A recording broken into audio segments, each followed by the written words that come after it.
Assalamualaikum warahmatullahi wabarakatuh. Selamat pagi anak-anak. Alhamdulillah pada kali ini kita semua masih diberikan kesempatan untuk dapat mengikuti kegiatan bimbingan klasikal. Sebelum lebih jauh, saya akan memperkenalkan diri terlebih dahulu. Perkenalkan, nama saya Winda Aprilia atau bisa kalian panggil dengan Ibu Winda. Di sini saya tidak sendirian. Saya bersama dengan koordinator guru BK Persista. Mari kita sambut Dr. Randa Nurlela. Ibu. Wow, Masya Allah. Baik. Assalamualaikum warahmatullahi wabarakatuh untuk Waalaikumsalam. anak-anak semuanya dan semua yang dimanapun berada ya yang bisa menyaksikan kita berdua. Nah, Ibu kan sebagaimana kita ketahui ya, sekitar 2 minggu yang lalu kita baru saja melaksanakan penilaian tengah semester. Betul. Nah, berkaitan dengan hasil PTS tersebut nih Bu, bagaimana sebaiknya santri menyikapi hasil PTS tersebut? Nah, iya bagus sekali. Tentu saja PTS itu adalah bagi santri kelas 10 pengalaman pertama ya, Ya, betul. sehingga itu sangat penting untuk dijadikan sebagai feedback ya, atau mungkin sebagai sarana untuk muhasabah istilahnya, Ya. untuk mengkoreksi diri. Bukan hanya bagi santri sebetulnya Bu Winda, tapi juga bagi asatidah. Nah, bagi asatidah juga bisa mengetahui sejauh mana daya serap santri-santrinya. Kemudian juga asatidah juga mungkin bisa melihat efektivitas pembelajaran yang selama ini dia sampaikan ya, medianya dan juga berbagai halnya. Ya. Nah, adapun bagi para santri, kemarin juga sudah kita bertanya-tanya ke santri itu, di antara santri itu ada beragam, ada yang sudah puas, ada yang lumayan, bahkan ada yang mungkin harus menempuh remedial.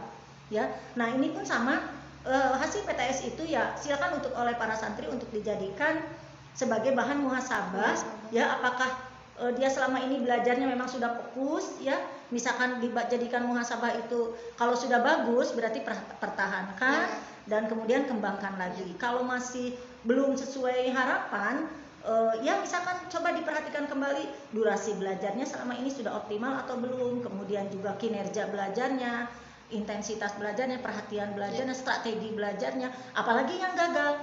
Nah, untuk yang gagal misalkan juga tentunya harus betul-betul dia mau mengoreksi dirinya. Jangan dijadikan PTS yang sudah berlangsung ini sampai tidak ada sama sekali perbaikan ke dirinya gitu Bu Winda. Nah, hasil PTS tadi sebenarnya berpengaruh nggak sih Bu ke daya tembus perguruan tinggi? Oh tentu ya, ini perlu kita awarekan ya, anak-anak perlu kita beri kesadaran bahwa sebetulnya itu sudah sunatullah kan, bahwa laha makasabatu alaiha maktasabat ya, atau intinya begini, apapun yang kita, bukan hanya untuk kegiatan belajar tapi untuk semua aktivitas ya, apapun aktivitas yang kita laksanakan dengan baik, maka itu akan memberikan hasil yang baik. Demikian juga sebaliknya, misalkan ketika anak-anak di PTS-nya sering atau di saat belajarnya itu tidak konsen, kemudian acuh tak acuh, bahkan mengikuti pembelajaran jarak jauhnya itu cuma absen kemudian meninggalkan ruangan ya, atau bahkan tidak pernah diulang dan sebagainya, ya hasilnya juga mungkin ya seperti bagaimana ya, berarti hasilnya juga mungkin tidak akan memuaskan. Akan berbanding lurus ya. Ya, dan tadi pertanyaan Bu Winda, apakah akan mempengaruhi ke daya tembus ke perguruan tinggi? Tentu saja. Karena untuk masuk ke perguruan tinggi itu kan ada jalur prestasi ya, jalur rapot, dan juga ada jalur jalur tes ya. Nah, untuk anak-anak yang punya kinerja belajar yang baik dari sejak kelas 10 itu akan mengikuti kedua jalur itu akan penuh dengan rasa percaya diri. Kan jalur prestasi itu, jalur rapot itu, anak-anak itu adalah dengan menggunakan capaian prestasi kalian dari mulai semester 1 sampai semester 5. Dan biasanya perguruan tinggi suka kalau anak-anak itu prestasinya stabil atau bahkan bergerak naik gitu ya. Apalagi untuk jalur prestasi Bu Winda atau jalur PMDK biasanya disebutnya itu sekurangnya harus 75. Kalau diangkakan itu sekurangnya harus 75. Jadi kalau di bawah itu biasanya tidak akan berhasil lolos gitu. Dan demikian juga untuk jalur-jalur tes, misalkan ada beberapa perguruan tinggi yang untuk jalur tes itu dengan melihat yang tercepat. Jadi misalkan tesnya itu dari 120 menit waktunya, nah nanti siapa yang nembus itu adalah yang paling tercepat mengerjakannya. Berarti kalau anak-anak menguasai konsep-konsep keilmuan dari semenjak kelas 10, 11, 12 dijaga stabilitas belajarnya, berarti akan memiliki daya tembus ke perguruan tinggi yang bagus. Oh, berarti memang berpengaruh gitu ya, Bu? Betul, sangat berpengaruh. Boleh dijelaskan, Bu, jenis-jenis perguruan tinggi yang memang harus dikenali oleh santri gitu? Sedikit aja perbedaannya. Ya, dari semenjak dini ya. Baik anak-anak, jenis pendidikan tinggi di Indonesia itu berdasarkan Undang-Undang Dasar nomor 3 tahun 2003 ya. Di Indonesia itu cuma ada 3 jenis pendidikan tinggi ya. Yang pertama akademik ya, pendidikan tinggi jenis akademik, yang kedua jenis vokasi, dan yang ketiga jenis spesialis atau profesi. Nah, jenis akademik itu adalah yang menyediakan beragam rumpun ilmu pengetahuan secara umum, dari mulai rumpun ilmu agama, humaniora, sains, terapan ya, dan sebagainya. Sedangkan vokasi itu mengarah ke keahlian tertentu. Dan kalau program spesialis profesi biasanya itu ditempuh setelah menyelesaikan pendidikan strata 1 misalkan. Nih anak-anak yang kuliah misalkan di Fakultas Hukum ingin jadi notaris. Nah, maka dia harus mengambil pendidikan profesi. Yang misalkan ingin, kalau yang anak-anak farmasi ingin jadi apoteker ya. Demikian juga misalkan yang dokter juga itu termasuk spesialis profesi. Nah, adapun perguruan tinggi ya, kalau perguruan tinggi mungkin anak-anak juga sudah sering mendengar ada universitas, institut, kemudian sekolah tinggi ya, ada politeknik, dan ada juga akademik.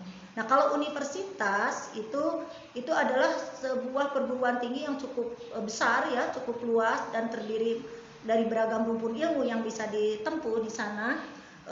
Universitas itu sekurang-kurangnya harus menyediakan 4 fakultas, dan setiap fakultasnya tentu beragam jurusan. Sedangkan kalau institut itu hampir sama sih dengan universitas ya, cuman dia institut lebih terarah ke satu rumpun ilmu gitu ya. Tapi dia tetap bisa beragam ilmunya ya, seperti teknologi mungkin lebih ke tekniknya, lebih ke sainsnya. Institut Teknologi Bandung gitu ya. Institut apalagi pertanian Bogor ya, itu sejenis rumpun ilmu sejenis itulah. Tapi dia bisa menyelenggarakan pendidikan vokasi, dia juga bisa menyelenggarakan pendidikan profesi sama seperti universitas. Nah, adapun kalau misalkan sekolah tinggi ini biasanya perguruan tinggi yang di awal-awal tuh biasanya sekolah tinggi dulu, karena dia baru menyediakan beberapa rumpun ilmu atau bahkan mungkin satu rumpun ilmu, seperti sekolah tinggi ilmu statistika, atau kita punya ya Persis ya, sekolah tinggi apa STIP itu,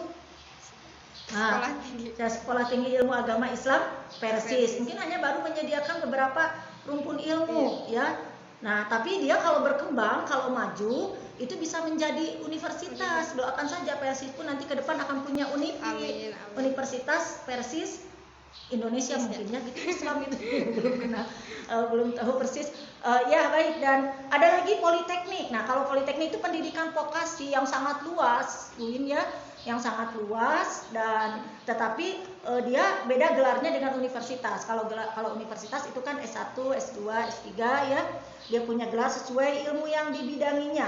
Kalau misalkan Bu Winda menyelesaikan, Bu Winda nih gelarnya apa tadi itu? SPD ya, karena kan dari UPI ya, Pendidikan Indonesia. Jadi gelarnya SPD. Kalau misalkan yang di ekonomi, menempuh ilmunya di pendidikan ekonomi, maka gelarnya SE gitu ya, sesuai dengan ilmu yang ditempuhnya.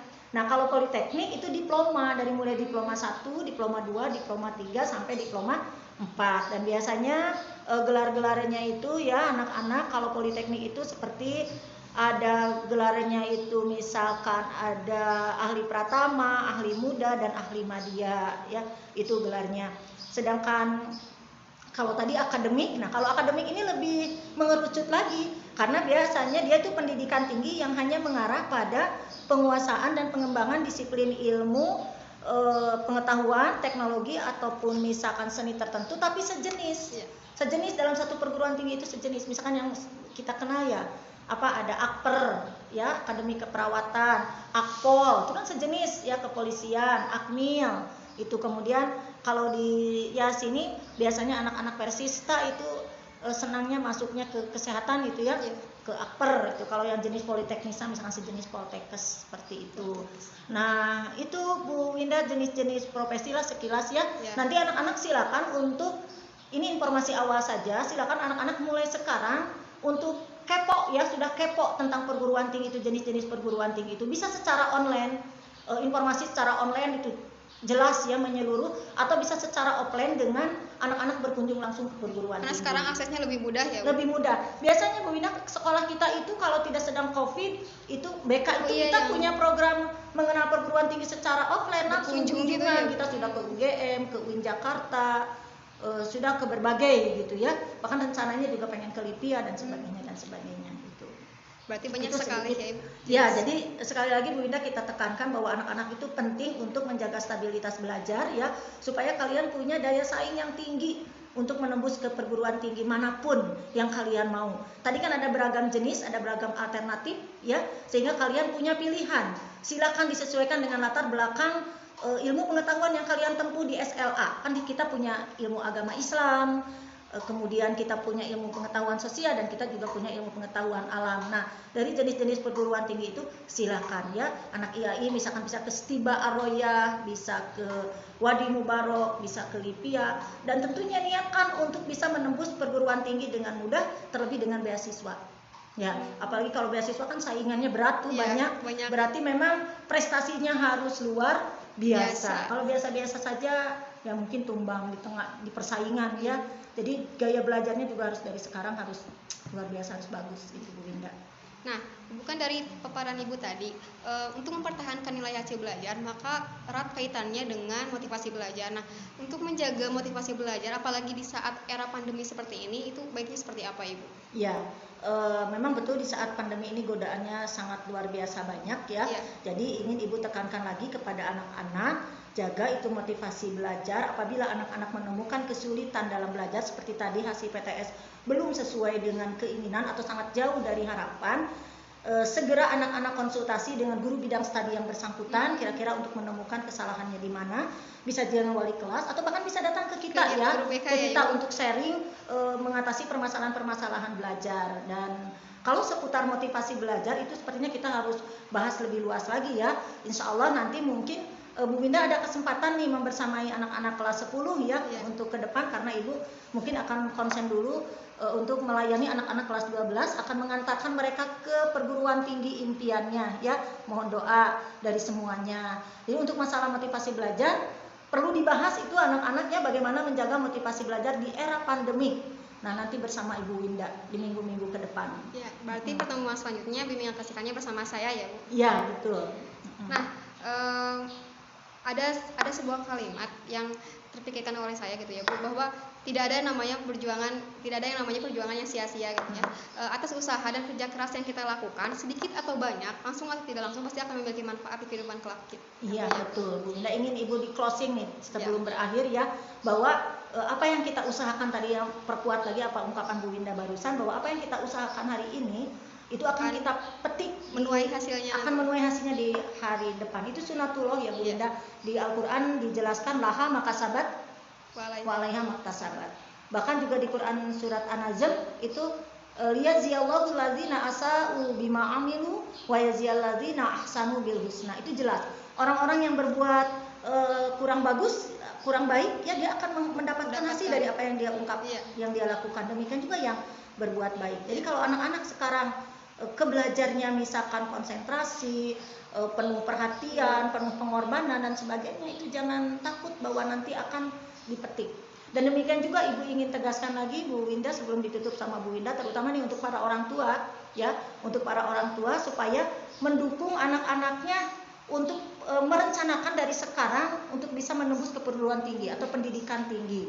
Ibu termasuk orang yang yakin bahwa pendidikan itu adalah sesuatu yang sangat efektif mengubah kehidupan seseorang, baik cara pandangnya atau mindsetnya, baik mungkin status sosialnya ya, dan sebagainya. Kan kita menuntut ilmu itu tidak ada batasnya ya, betul itu. Jadi itu ya, terutama anak-anak dan juga bersama orang tua, mulai sekarang silakan plan perguruan tinggi idaman kalian dan susun langkah-langkah ke depan yang konkret, realistis, bagaimana 3 tahun ke depan kalian menjadi pemenang.